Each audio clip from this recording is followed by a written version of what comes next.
आसंता 13 तारिख में भोट ग्रहण थिबा बेले खड़ियाल विधानसभा निर्वाचन मंडली रे आज बीजेडी प्रचार पर मैदान को ओह्लैछंती हॉलीवुड स्टार सब्यसाची और अर्चिता।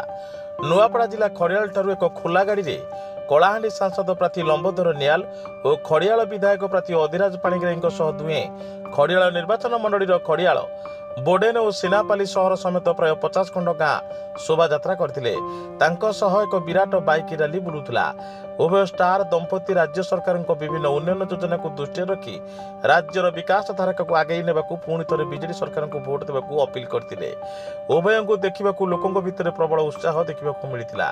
राज्य सरकार लोकंर विकास पर अनेक योजना करछंती और लोके पुणी थे श्रीजुत नवीन पट्टनायक को षष्ठ थर मुख्यमंत्री भाव में देखा चाहती बोली उभय प्रार्थी प्रकाश करथिले।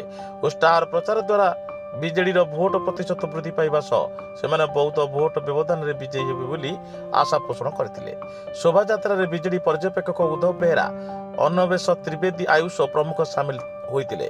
आज आछंती सेलिब्रिटी माने केमिति रहबो केते आशा विश्वास होती सब आड़े आज नवीनमय हे खरिया निर्वाचन मंडली एवं खास करी युवक को उत्साहित करबा पई आज गोटे बाइक रैली हम खरिया पर सिनापल्ली को जाउची। हॉलीवुड सुपरस्टार अर्चिता एवं सब्यसाची आसी हम गाँव में पहुंची। निश्चित रूप से आगामी दिन में प्रभावित हो एवं उभय लोकसभा और विधानसभा शंख बाजिब और विपुल संख्यार आम जयजुक्त आज सेलिब्रिटी मैंने आछंती खड़ियाल को कौन केमती रही कौन आशा विश्वास करते सेलिब्रिटी आइछंती ओडिया सिनेमा रे लोक ग्रहण करछंती। लोक भी उत्साहित होती, युवक मैंने बहुत उत्साहित होती। तत् संगे संगे भोटर्स मनस्थ कर डबल शंख बाजिब 7+1 हेब।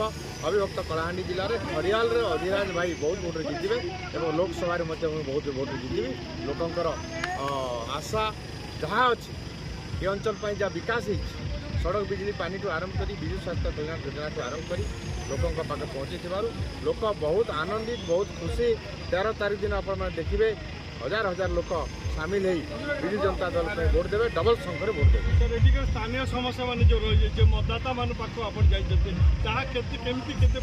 देखो तो स्थानीय समस्या विगत दिन में जहाँ अच्छा दिन कथा कहला केंद्र सरकार धान सहायता मूल्य वृद्धि कथा कहते आज पर्यटन वृद्धि हो पारा नहीं। रेलवे प्रकल्प जो अवहेला कराला आज दिन हो पारा नहीं। तेणुक केंद्र सरकार को बर्खास्त करेंगे, ओडिशा रे नवीन पट्टनायक ग्रहण करेंगे।